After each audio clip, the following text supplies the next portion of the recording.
J'ai promis que je ferai face aux grands enjeux de la planète avec un esprit ouvert.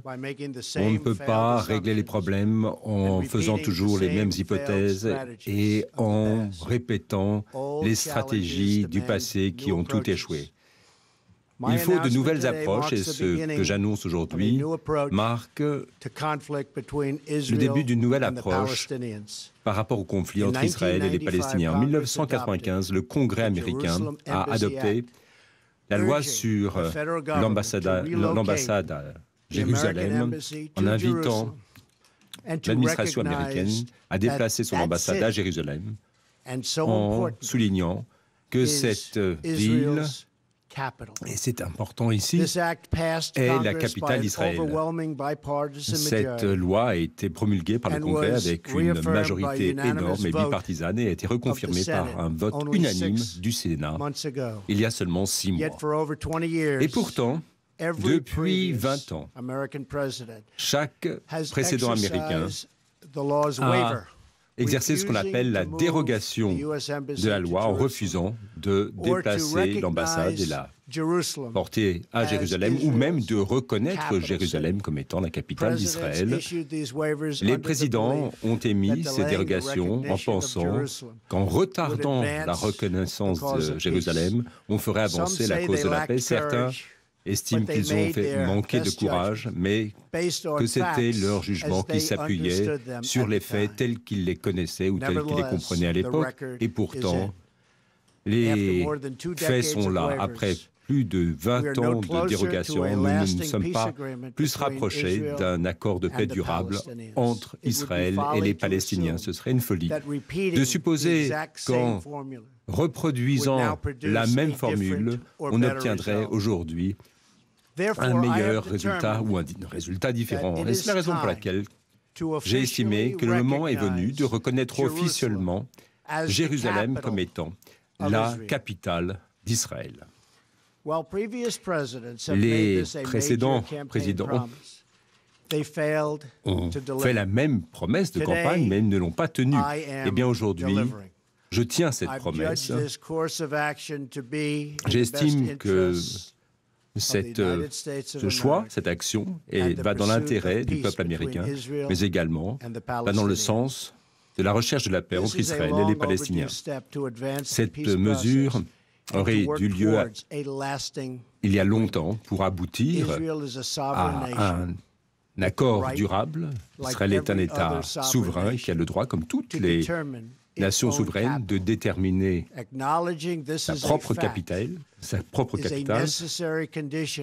Et reconnaître ce fait est essentiel pour aboutir à la paix. C'était il y a 70 ans que les États-Unis, sous le président Truman, ont reconnu l'État d'Israël. Depuis cette date, Israël a placé sa capitale dans la ville de Jérusalem, la capitale établie par le peuple juif pendant l'Antiquité, et aujourd'hui, Jérusalem est le siège du gouvernement contemporain, du gouvernement moderne d'Israël.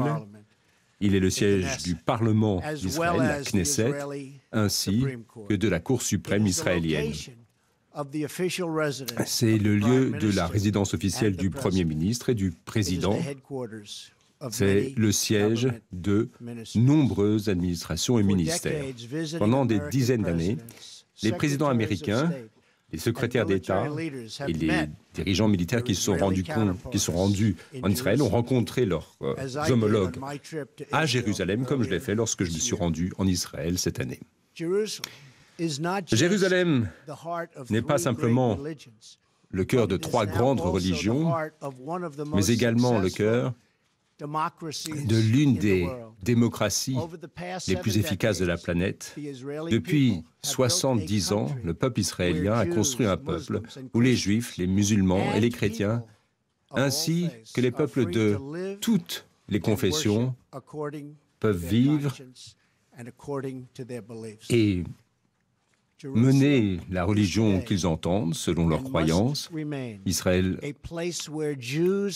doit rester le lieu où, à Jérusalem, les Juifs peuvent prier le long du mur, les chrétiens suivent le chemin de la croix, et les musulmans vont à la mosquée d'Al-Aqsa.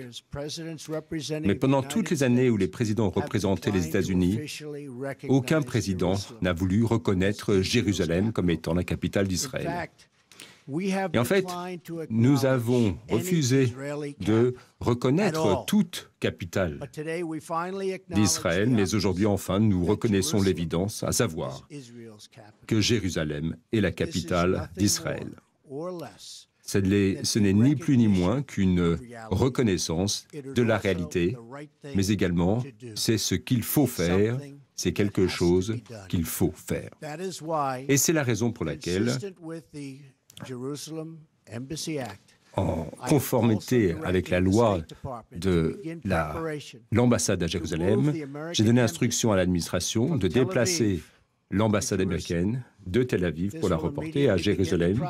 Ceci lancera le processus d'engagement d'architectes, bureaux d'études, pour que lorsque la nouvelle ambassade sera prête, ce sera un immense hommage à la paix. Et ce faisant, et par cette annonce, je tiens à souligner un point important et le dire très clairement. Cette décision ne se propose pas de nous départir de notre engagement à faciliter un accord de paix durable. Nous voulons un accord de paix qui soit un bon accord pour Israël, mais également pour les Palestiniens. Nous ne prenons pas parti par rapport au statut définitif, notamment pour ce qui est des frontières, de la souveraineté israélienne à Jérusalem, ou la question des frontières encore contestées. Ces questions devront être traitées par les parties en présence. Les États-Unis restent engagés à faciliter un accord de paix qui soit acceptable aussi bien à l'une partie qu'à l'autre. Et j'ai l'intention de faire tout mon possible pour aider à la réalisation d'un tel accord. Il ne fait aucun doute que Jérusalem est une des questions les plus sensibles dans ces négociations. Les États-Unis appuient une solution à deux États si l'une et l'autre partie en conviennent. Mais entre-temps, j'invite toutes les parties à maintenir le statu quo dans les sites sacrés de Jérusalem, notamment le mont du Temple, qu'on appelle également Haram al-Sharif. Et par-dessus tout, notre plus grand espoir, c'est la paix. Ce qu'attendent toute l'humanité, ce que chaque être humain appelle de ses vœux. Et à travers cette loi, je réaffirme l'engagement de l'administration à la construction de la paix et de la sécurité dans la région. Il y aura bien entendu des désaccords concernant cette annonce, mais nous sommes certains qu'à mesure que nous discutons de nos différences, nous arriverons à une paix bien meilleur et un lieu bien plus ouvert à la compréhension et à la coopération. Cette ville sainte doit faire ressortir le meilleur de l'humanité en nous rehaussant vers ce qui est possible plutôt qu'en redescendant vers les anciennes querelles qui sont devenues tellement prévisibles.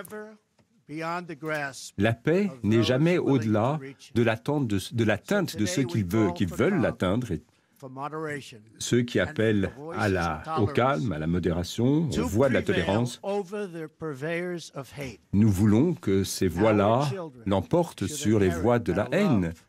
Nos enfants devront hériter de notre amour et non pas de nos conflits.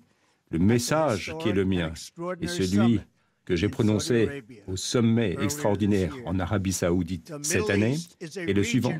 Le Moyen-Orient est une région pleine de culture, d'histoire, de culture.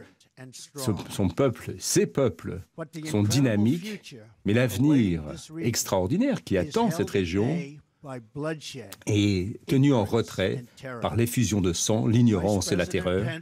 Le vice-président Pence se rendra dans la région dans les jours à venir pour réaffirmer notre engagement à travailler avec les partenaires de toute la région pour vaincre le radicalisme qui menace les espoirs, les rêves des générations futures.